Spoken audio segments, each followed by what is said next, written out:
galera, nós vamos começar hoje a nossa série sobre termodinâmica. Primeiro vídeo sobre essa série. Nós estaremos conversando um pouquinho. Vamos para a nossa tela aqui, tá? Eu já deixei marcado aqui para não enrolar, tá? Termodinâmica. O que a termodinâmica vai fazer? A termodinâmica ela vai analisar as consequências daquelas transformações que a gente teve quando há envolvido uma troca de calor. Sim? Então, sempre que há troca de calor, a ideia da termodinâmica é estudar como que acontece essa troca de calor entre um sistema e uma vizinhança, que nós vamos definir agora há pouco, e ver como que isso pode ser aproveitado. Na verdade, o objetivo da termodinâmica é aproveitar a energia, tá, de um sistema gasoso, de um sistema em geral, utilizar para transformar em energia térmica, para nós podermos ter as máquinas térmicas, tá? O objeto da termodinâmica foi para isso. Lembra-se que a ciência nasce como necessidade do ser humano de melhorar seu tipo de vida, certo? Seu estilo de vida. Bom, vou começar enunciando aqui a primeira lei da termodinâmica. A primeira lei da termodinâmica, já conhecida por nós como a lei do equilíbrio térmico, né? Então ela diz que se eu tenho dois corpos, dois ou mais corpos, na verdade, então eles estão em equilíbrio térmico se a temperatura deles é a mesma, certo? Lembrando o seguinte, que eu posso ter um corpo, aqui um corpo quente, vamos dizer, e eu tenho um corpo frio aqui, ou com temperaturas diferentes, tá? Quando eu faço contato entre eles, o que acontece? O calor, ele flui do corpo mais quente para o mais frio, certo? Esse daí a gente estudou no fluxo de calor. Então, o fluxo de calor, o que acontece? Ele acontece desse jeito. Ele flui do corpo mais quente para o mais frio e após um determinado tempo, esses corpos se encontram aí e eles, cada um terá a mesma temperatura, tá? Eles vão se tocar aí, vai ter uma transferência de calor e em um certo tempo aí, através do meio, eles vão ficar numa temperatura igual entre os dois, hein? Vai ter uma troca de temperatura, uma troca de calor aí, um fluxo de calor, certo? Então nós estaremos falando um pouquinho sobre calor. Nesta primeira aula, galera, eu coloquei aqui para definirmos alguns conceitos, aliás, os conceitos importantes que a gente vai utilizar na primeira lei da termodinâmica, sim? Que é a mais trabalhosa, que mais trabalho vai nos dar, a que mais questões vai surgir e mais observações também, certo? É aquela que tem mais cálculo. Segunda lei um pouco mais tranquila, não tanto, mas também é interessante. Nós estaremos vendo tudo isso. Beleza, nós vamos começar aqui definindo o seguinte. Imagina que eu tenho um sistema aqui, pode ser um gás preso num recipiente, ou um gás preso num balão, sei lá, certo? E tem alguns conceitos que precisamos definir. Por exemplo, tudo que está fora do gás, tudo que está fora do sistema, é chamado de vizinhança. Então, tudo que está fora, se eu pegar um recipiente e colocar um gás dentro, a parte externa é a vizinhança. O gás está dentro, é o sistema. O embolo e o recipiente, eles fazem parte da minha fronteira. Ok? Ó, então, as definições estão aqui também, né? Um sistema é qualquer conjunto de componentes com determinada estrutura e função. Aqui eu posso ter um gás, como eu falei, as moléculas do gás aqui dentro, tá? A fronteira é aquilo que vai separar e a vizinhança é aquilo que não faz parte nem da fronteira nem do sistema. Quero observar aqui o seguinte: essa fronteira, aliás, pode ser de dois tipos. Essa fronteira ela pode ser aberta ou ela pode ser fechada. Sim? Observe. Essa fronteira ela pode ser aberta quando há troca de calor. Há troca de calor. Ou seja, tá? Aqui a troca de calor não vou dizer em que sentido, porque depende da minha situação. Pode acontecer que a vizinhança joga calor para o sistema, ou pode ser que o calor joga, tá, o sistema joga calor para a vizinhança. Mas nesses casos aqui há uma troca de calor, há um calor, sim? Há um calor que está entrando ou está saindo na forma de energia térmica, certo? Então nesse caso a fronteira é aberta. E a fronteira fechada? Na fronteira fechada aqui não há troca de calor. Não há troca de calor. Troca de calor. Ou seja, o calor é zero. Sim? O calor é zero. Não há calor. Acabou. Não passa calor. O sistema está mantendo aqui dentro. Se o gás está preso aqui, está com a temperatura, está com tudo, beleza, não vai passar nada para fora, nem de fora nada para dentro. Ele vai continuar nisso daí, tá? Ok, beleza, nesse sentido. Vamos para frente. O primeiro conceito que eu queria nessa aula, não vou fazer exercício, simplesmente vou explicar os conceitos básicos da primeira lei da termodinâmica. É tipo uma aula de introdução, beleza? Ó, o primeiro conceito é energia interna. O que é energia interna de um gás? Sim? Na química a gente entende que a energia interna ela está dada pelas partículas que estão se mexendo. As partículas estão muito agitadas, estão menos agitadas. Como que elas estão? Elas estão simplesmente se transportando ou elas estão se movimentando de maneira desordenada ou elas estão batendo umas nas outras? Está gerando em essa batida, elas estão esquentando entre elas? Como que são? Tá? Bom, a energia interna, na verdade, ela é a soma de todas as energias que acontecem, de todos esses fenômenos, vamos dizer assim, mecânicos que acontecem no gás. Sim? Mas não só os mecânicos, porque, por exemplo, pode ter uma energia térmica envolvida, pode ter energia potencial entre eles e a vibração das moléculas, até pode ter uma energia química das ligações entre as moléculas. Sim? Aqui eu coloquei, eu realizei uma pequena demonstração aqui de como que se calcula para um gás diatômico, ou seja, um gás de uma molécula só. Ok? Então eu supus aqui que eu tenho uma caixa, eu tenho um cubo aqui de XXX.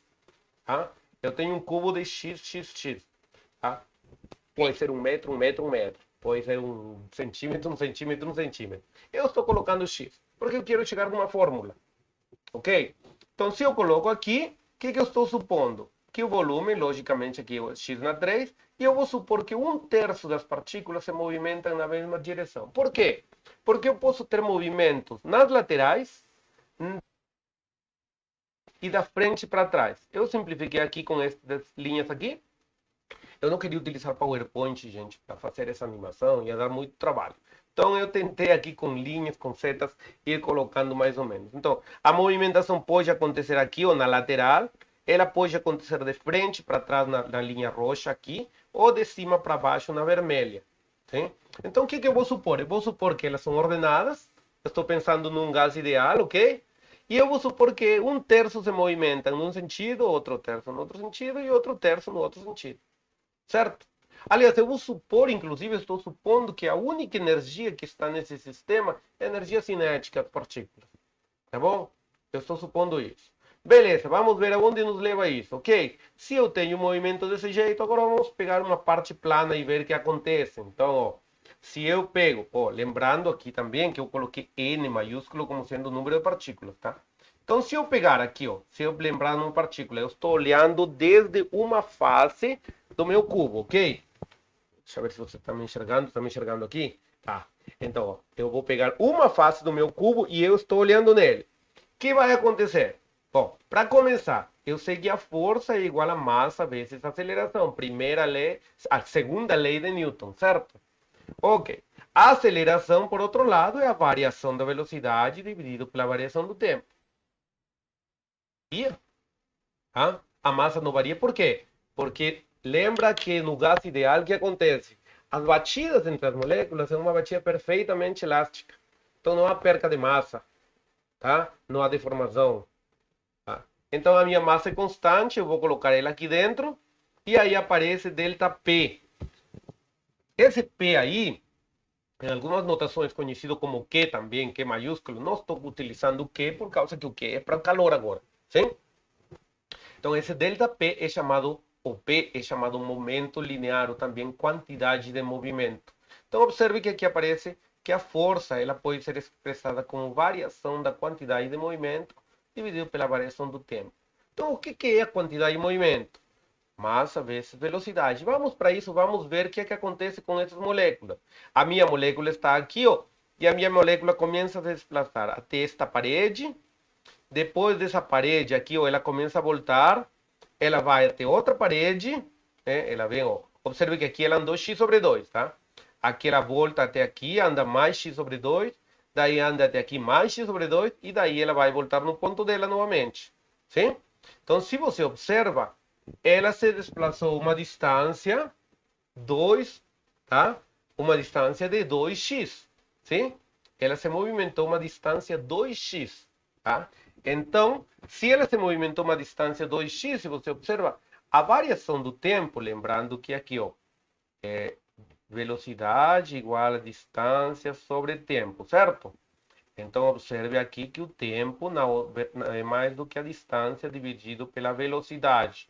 Então, pensando que o tempo é distância sobre velocidade, ó, o tempo vai ser a distância 2x dividido pela velocidade, certo? Observe também a volta, quando ele está vindo, m vezes v. Quando ele está voltando, a quantidade de movimento mudou o sentido, menos m vezes v. Sim? Então, opa, aqui faltou variação, tá? Então, a variação da quantidade de movimento vai ser esta menos esta, ou seja, 2m vezes v. Ok? Quando eu coloco esses termos, eu volto para cá assim, me coloco esses dois termos aqui, observe que aqui aparece, tá? Eu substituo o ΔP por isto, e eu substituo o ΔT por isto daqui, e ele fica deste jeito, que a força é igual a massa vezes velocidade quadrada sobre x. Tá? Bom, lembrando que a pressão é força sobre área, certo? Pressão é força, aqui ó, pressão era igual a força sobre área, certo? Tá? Então eu posso pensar em força dividido pela área, que é x quadrado, porque a distância daqui a aqui é x e a distância daqui a aqui é x quadrado, ok?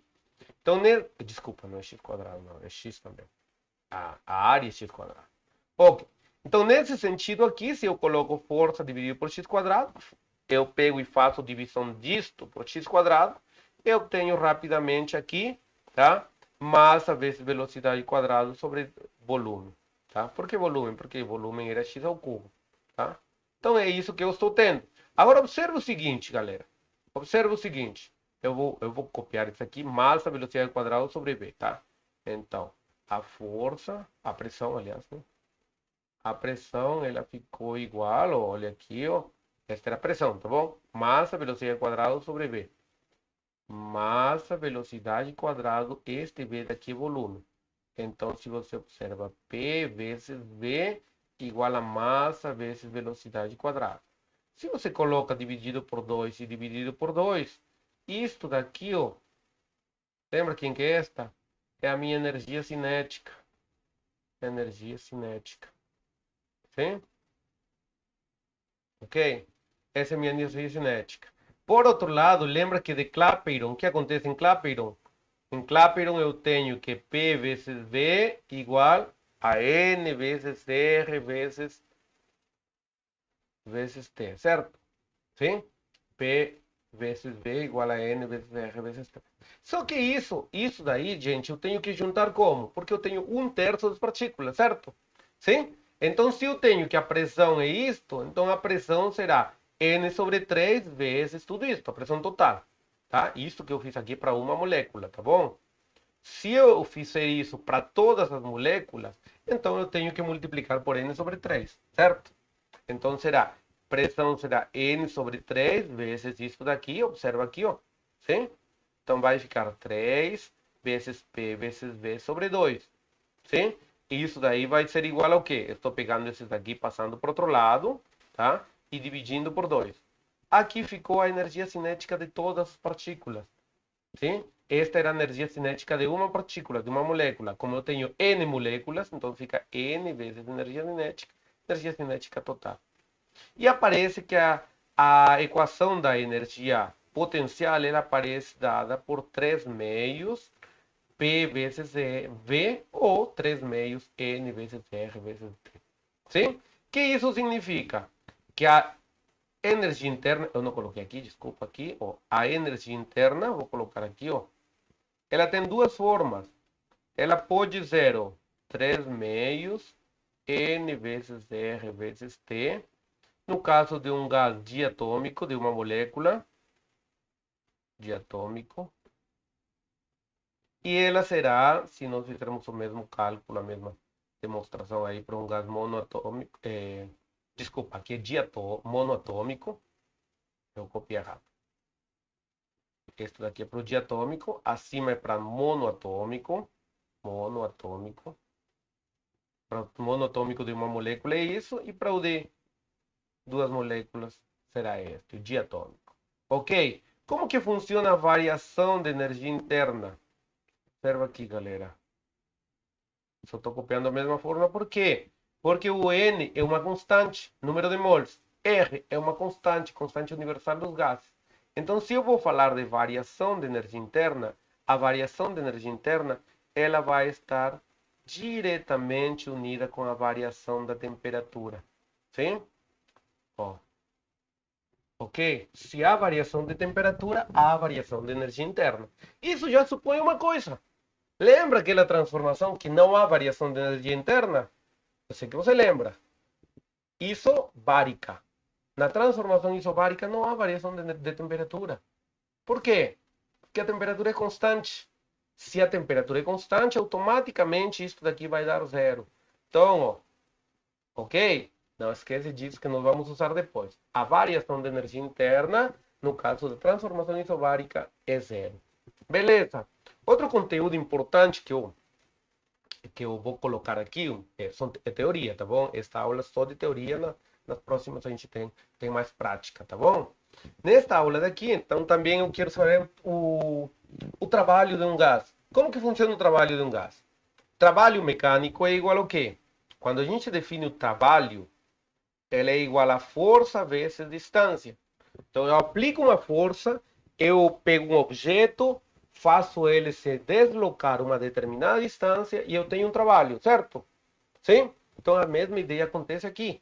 E se você observa, se eu tenho um embolo fixo ou móvel aqui, por exemplo, e eu tenho um volume, tá? Eu posso esquentar, vamos dizer, coloco um fogo, tá? Transferência de calor. Eu coloco o fogo aqui, esquento o meu gás, esse gás começa a encher, o volume começa a aumentar, sim? E aí automaticamente o embolo começa a subir e acontece uma variação de volume, certo? Então, essa variação de volume dá origem a um deslocamento. Então, se formos por esse lado, já o que faz ele um embolo subir? É a força da pressão, não é verdade? Sim? É a força da pressão. O que faz subir é a pressão e o deslocamento. Então, eu poderia dizer diretamente que o trabalho podia ser definido como pressão vezes variação de volume, certo? Ele poderia ser definido desse jeito, tá? Eu estou explicando de maneira mais rápida, mas logicamente tem um fundamento, tá?